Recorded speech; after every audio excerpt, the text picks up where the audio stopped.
प्रश्न number 5, integration दो function है।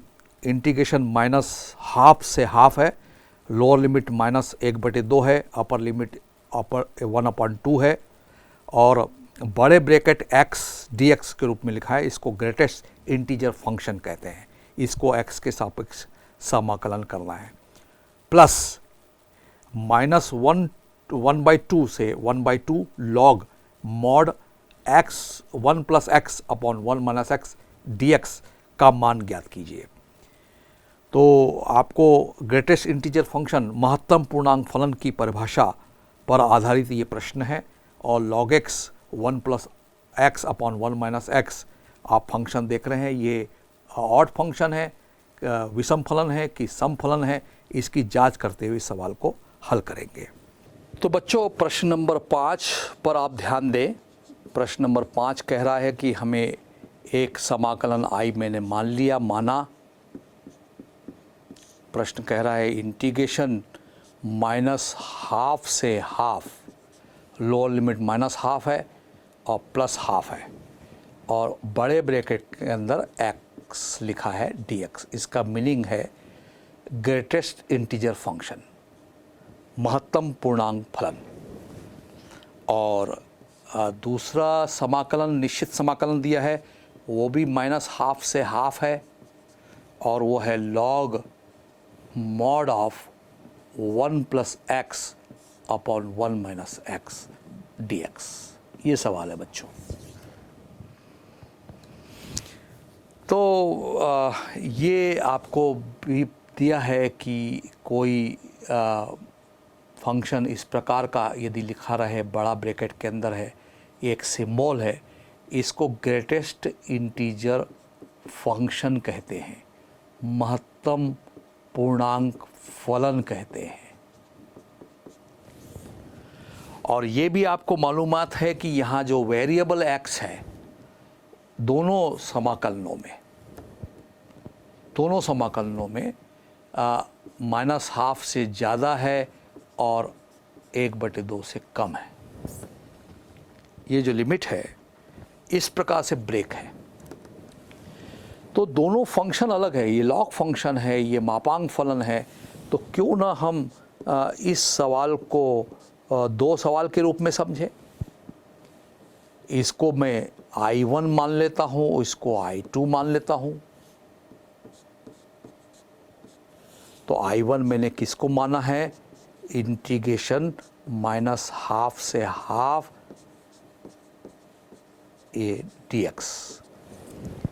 और मैं पहले ही कह चुका हूँ कि x की वैल्यू यहाँ पर इस निश्चित समाकलन में -½ और हाफ के बीच में, -1/2 से 1/2 के बीच में है। और आपको महत्तम पूर्णांक फलन में ये भी मालूम होगा कि यदि -½ से x ज़्यादा हो और 0 से कम हो, -½ मतलब 0.5, -1/2 कितना आएगा? 0.5 आएगा, -0.5 आएगा।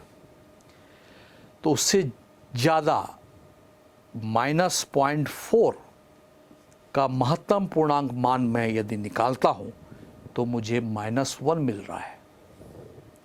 महत्तम पूर्णांक फलन की डेफिनेशन मुझे मालूम होनी चाहिए, तभी मैं इस सवाल को बना पाऊँगा। और यदि x की वैल्यू 0 से ज़्यादा और a आधे से कम हो, ये इस लिमिट को मैं दो भागों में तोड़ रहा हूँ। इसका मतलब 1/2 यानी 0.5 से कम 0.4 है पॉजिटिव में, तब महत्तम पूर्णांक फलन, ये बड़ा ब्रैकेट यानी महत्तम पूर्णांक फलन की वैल्यू 0 होती है। इसका मतलब इसके दो नेचर हैं। इस लिमिट में फंक्शन के दो लिमिट है, तो इस अंतराल को दो उप अंतरालों में, इस इंटरवल को दो सब इंटरवल में हमें तोड़ना पड़ेगा, अदरवाइज़ ये सवाल मुश्किल है। तो I1 = महत्तम पूर्णांक फलन के होने के कारण ऐसा हो रहा है। तो -½ से 0 महत्तम पूर्णांक फलन dx और 0 से हाफ महत्तम पूर्णांक फलन का समाकलन हमें करना होगा। यानी ये भी दो निश्चित समाकलनों में बदल गया।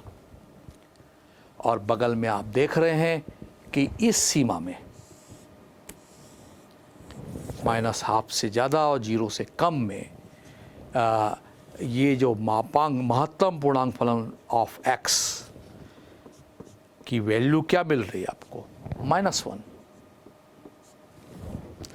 तो -12 से 0 के बीच में इसकी वैल्यू चाहे कुछ भी हो, -12 और 0 के बीच में तो इन्फिनिटीज वैल्यू होंगी x की।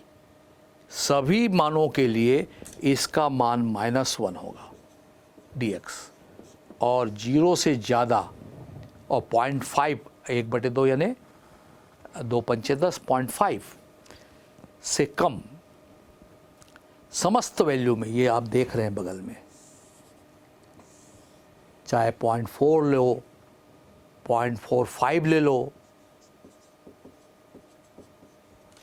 0.499 क्यों ना ले लो, समस्त इन संख्याओं के जो महत्तम पूर्णांक मान हैं वो 0 होंगे।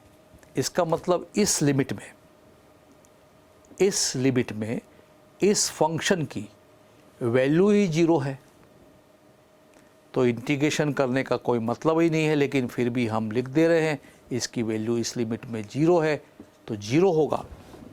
तो I1 की वैल्यू हमें मिल गई -1 का इंटीग्रेशन x, माइनस बाहर कर लिया मैंने, और -12 से 0, और ये तो 0 है। अब बहुत आसान है ये कि I1 कैसे सिंप्लीफाइड हो रहा है। माइनस बाहर है, उच्च सीमा 0 है, माइनस x के जगह -12 रखेंगे तो -12, तो ये आया -+1 यानी 1/2। इसका रिजल्ट 1/2 आया I1 का। इसको हम समीकरण नंबर 1 कह दें, और इसको यदि मैं 2 कह देता हूँ तो और आसान लगेगा। अब दूसरे इंटीग्रेशन जिसको मैंने I2 माना है, दूसरा जिसकी सीमाएं भी बिल्कुल सेम है, वो है -12 से ½ और क्या है फंक्शन log ऑफ, उसमें बेस e हो सकता है, न भी रहे तो भी e मान के चलेंगे। मान लो प्रश्न में e है तो अच्छी बात है, और नहीं है तो भी चलेगा, वो छुपा है। तो 1 + x अपॉन 1 - x dx। तो इस फंक्शन के बारे में थोड़ा सा हम रीचेक कर लें कि यदि ये जो फंक्शन है आपको जिस रूप में दिख रहा है, f(x) = log of mod of 1 + x upon 1 - x। ज़रा इसमें x के जगह -x रिप्लेस करके देखते हैं, प्रतिस्थापित करके देखते हैं। तो -x यदि मैं रखता हूँ तो ये हो जाएगा log mod ऑफ 1 प्लस के जगह क्या हो जाएगा -x, और माइनस माइनस क्या हो जाएगा अपॉन 1 + x, यानी इसका उल्टा हो गया। और log में जब मैं इसको फिर से पलटूंगा तो ये हो जाएगा -log of 1 + x upon 1 - x। यानी ये जो f ऑफ -x है वो फिर से f(x) जैसा मुझे नज़र आ रहा है। ये देखिए, इसको इक्वेशन अल्फ़ा बोल दूँ तो सेम दिख रहा है, f(x) जैसा ही दिख रहा है, लेकिन सामने माइनस है। तो f ऑफ -x = मुझे मिल रहा है -f(x). तो इससे क्या साबित होता है बच्चों? इससे ये साबित होता है कि ये जो f(x) फलन है वो ऑड फंक्शन है, वो विषम फलन है। और जब ये विषम फलन साबित हो गया तो निश्चित रूप से ये I2 की जो वैल्यू है बिना कैलकुलेशन किए आप इसको वैल्यू 0 बोल दीजिए। किस प्रगुण से? आपको प्रॉपर्टी मैंने बताई थी कि माइनस a से a f of x dx is equal to 0 होता है। कब? जब f of x is equal to minus f of x हो, विषम फलन हो। fx क्या हो? fx विषम फलन हो, ऑड फंक्शन हो। और मान लो सम हो जाए तो बताया था कि माइनस a से a f(x) dx is equal to हो जाएगा 2 इंटीग्रेशन 0 टू a f(x). तब 0 नहीं होगा, लेकिन यहाँ पर तो ये बगल में साबित हो चुका है कि f of minus X is equal to minus f(x). तो ये विषम फलन साबित हो चुका है और लोअर लिमिट माइनस है, अपर लिमिट प्लस में है, सेम क्वांटिटी है, माइनस a से a जैसी है। इस स्थिति में इसका समाकलन, निश्चित समाकलन 0 होगा।